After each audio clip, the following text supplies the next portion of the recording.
এইভাবে পাঁপড়টা করে অনেক দিন ঘরে সংরক্ষণ করে রাখতে পারবেন। দইয়ের হাঁড়ি গরম, তো ওর জন্য দই নিয়ে এসেছি। দেখা কত তুমি যে তুলতেছো, কেমন লাগছে? তো আজকে আবার চলে আসলাম নতুন একটা রেসিপি নিয়ে। আজকে যখন ছোটোবেলায় আমরা মেলায় যেতাম, তখন মেলায় গেলেই কিন্তু আগে পাঁপড় কিনতাম, তাই ভাবলাম সেই ছোটোবেলায় আবার ফিরে যায়। খুব সহজে মেলার মতো পাঁপড় বাড়িতেই তৈরি করে নিতে পারবে। তাহলে কিভাবে করলাম চলো দেখে নেওয়া যাক। প্রথমে আমি এই বাটির মাপে এক বাটি বেসন নিয়েছি। এখানে এক বাটি মানে 300 গ্রাম বেসন নিয়েছি। অবশ্য মাপটা কিন্তু তোমরা মনে রাখবে।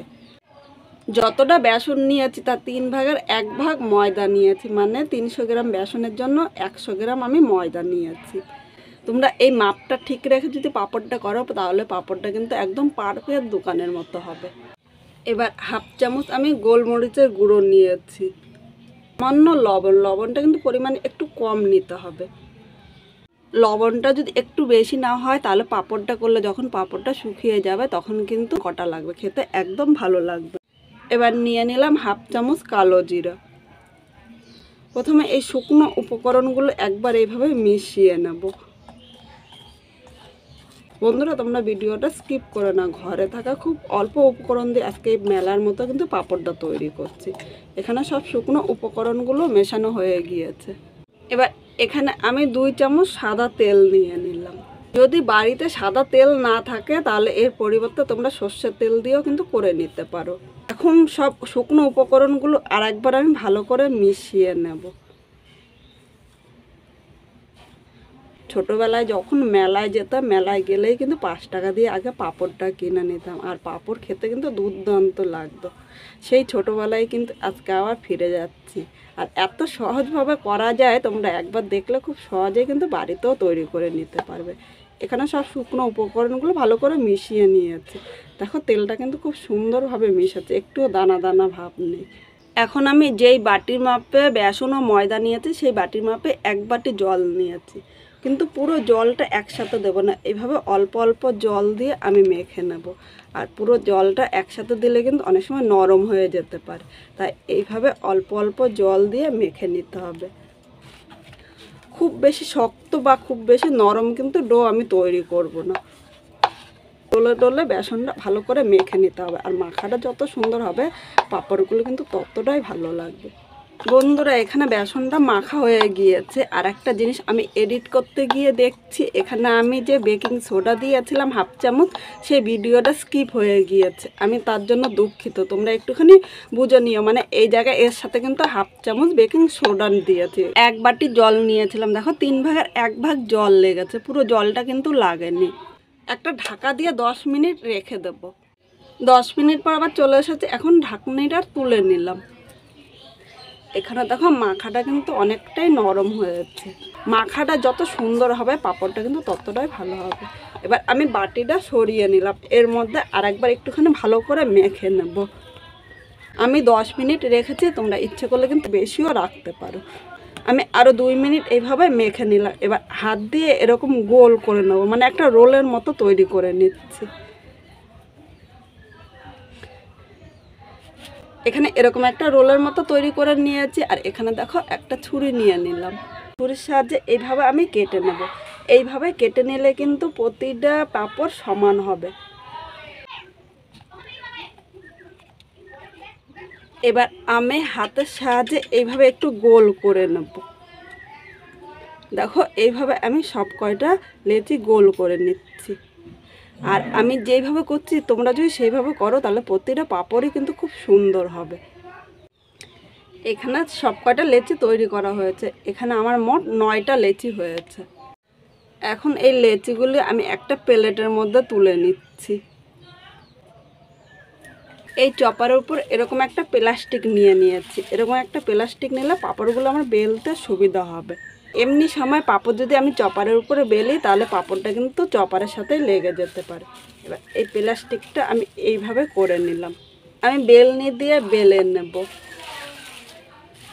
আর পাঁপড়গুলো কিন্তু খুব পাতলা করতে হবে, মোটা করলে একটাও ভালো হবে না। তোমরা যতটা পারবে ততটাই কিন্তু পাতলা করে নেবে। এইভাবে ঘুরিয়ে ঘুরিয়ে করলে পাঁপড়টা কিন্তু খুব সুন্দর হবে। এখন আমি তুলে নিলাম, এবার কীরকম হয়েছে তোমাদের একটু দেখাচ্ছি, দাঁড়া। এইভাবে দুই পিঠটাই তুলে নিয়েছি, কিন্তু দেখো এইভাবে করলে খুব সহজেই কিন্তু উঠে যাচ্ছে। আর একটু সাবধানে তুলতে হবে, কারণ পাঁপড়টা খুব পাতলা, নাহলে কিন্তু ছিঁড়ে যেতে পারে। আমি আরেকটা নিয়ে তোমাদের আরেক রকমভাবে বেলে দেখাচ্ছি। তোমার দেখা যায় বেলার পরে হাতে তুলতে গেলে ছিঁড়ে যাচ্ছে, কিন্তু এইভাবে করলে কিন্তু আর ছিঁড়বে না। আর যতটা পারবে তোমরা কিন্তু পাতলা করবে, যত পাতলা করো পাঁপড়টা ততটাই ভালো লাগবে। এখানে দেখো পাঁপড়টা হয়ে গিয়েছে, কিন্তু এখন আমি হাতে তুলবো না, হাতে না তুলে এইভাবে আমি রাখবো। এখানে দেখো পাঁপড়টা আমি এইভাবেই নিয়ে নিলাম, নিয়ে এই জায়গায় দিয়ে দিলাম। এবার প্লাস্টিকটা আমি একটু টান দিয়ে নিলাম, তাহলে পাঁপড়টা কিন্তু খুব সুন্দরভাবে উঠে গেল আর একটুও ছিঁড়ল না। আমি আরেকটা পাঁপড় বেলে এনেছি, এবার তোমার আরেকটা দেখাচ্ছি। দেখো এইভাবে আমি প্রথমে উল্টিয়ে নেব, এবার আস্তে করে আমি প্লাস্টিকটা এভাবে টান দিয়ে নিলাম, তার একটা পাঁপড়ও কিন্তু ছিঁড়ল না। আমার মনে হয় এই পদ্ধতিটাই বেশি সুবিধা হয়। এইভাবে সব কটা পাঁপড় আমি করে নিচ্ছি। বন্ধুরা, এখানে আমার সব কটা পাঁপড় তৈরি হয়ে গিয়েছে। এখন কিন্তু পাঁপড়গুলো সরাসরি আমি রোদে দেবো না, এইভাবে আমি পাখার হাওয়ায় 2 থেকে 3 ঘন্টা শুকিয়ে নেব। আর রোদে দেওয়া ঝামেলার থেকে পাখার হাওয়ায় কিন্তু খুব সহজে আপনারা করে নিতে পারবেন। 3 ঘন্টা পর পাখার হাওয়ার থেকে আমি তুলে নিয়েছি। দেখো রোদে দেওয়া ঝামেলা ছাড়াই কিন্তু পাঁপড়টা শুকিয়ে গেল। এইভাবে করে আপনারা 1 মাস সংরক্ষণ করে রাখতে পারবেন। এখন আমি পাঁপড়গুলো একসাথে নিয়ে নেব, আর দেখেই তোমরা বুঝতে পারছো যে খুব সহজে কিন্তু পাঁপড়টা করে নিতে পারবে। আমি প্লেটের মধ্যে নিয়ে নিলাম। এদিকে আমি একটা কড়াই বসিয়ে কড়াইয়ের মধ্যে সাদা তেল দিয়েছি। তেলটা কিন্তু ভালো করে গরম করে নিতে হবে, আর তেলটা যদি ভালো করে গরম না করি তাহলে কিন্তু পাঁপড় একটাও ফুলবে না। এখানে আগে থেকে তেলটা আমি গরম করে নিয়েছিলাম। এবার পাঁপড়টা দিয়ে দিলাম। দেখো পাঁপড়টা দেওয়ার সাথে সাথে কিন্তু পাঁপড়টা ফুলে উঠেছে। এখন আমি গ্যাসের আগুনটা একটু লো করে দিয়েছিলাম, কারণ আমার দেখা যাচ্ছে তেলটা কিন্তু বেশি গরম হয়ে গিয়েছিল, তাই পাঁপড়টা একটু লাল হয়ে গিয়েছে।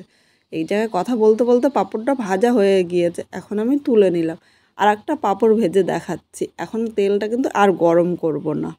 গ্যাসের আগুনটা লো টু মিডিয়াম করে রেখেছি, কারণ প্রথমে বলেছিলাম তেলটা অনেকটাই গরম হয়ে গিয়েছিল। এবার পাঁপড়টা দিয়ে আমি এইভাবে খুন্তি দিয়ে নাড়াতে থাকবো, না পাঁপড়টা কিন্তু এক জায়গায় ফুলে থাকবে। এইভাবে দেখো পাঁপড়টা ভাজা কিন্তু দারুণ হয়েছে, আর বাজার থেকে না কিনে খুব সহজেই তোমরা বাড়িতে তৈরি করে নিতে পারবে। এখন পাঁপড়গুলো আমি একটা প্লেটের মধ্যে নিয়ে নিলাম। পাঁপড়গুলো দেখেই তোমরা কিন্তু বুঝতে পারছো খুব মচমচে আর খাস্তা হয়েছে। একটা পাঁপড় আমি তোমাদের দেখাচ্ছি, দেখো পাঁপড়টা কিন্তু খুব সুন্দর হয়েছে। এবার ভেঙে দেখাচ্ছি। এরকম করে কিন্তু খুব সহজে বাড়িতে তৈরি করে নিতে পারবে। প্রথম পাঁপড়টা একটু গরম ছিল, তাই নিচের পাঁপড়টা নিয়েছি। আর এইভাবে বাড়িতে খুব সহজে করে নিতে পারবে। এদিকে কিছু পাঁপড় রেখে দিয়েছি, এই পাঁপড়গুলো কিন্তু আমি ঘরে রেখে দেবো। এইভাবেই কিন্তু অনেক দিন রাখতে পারবে।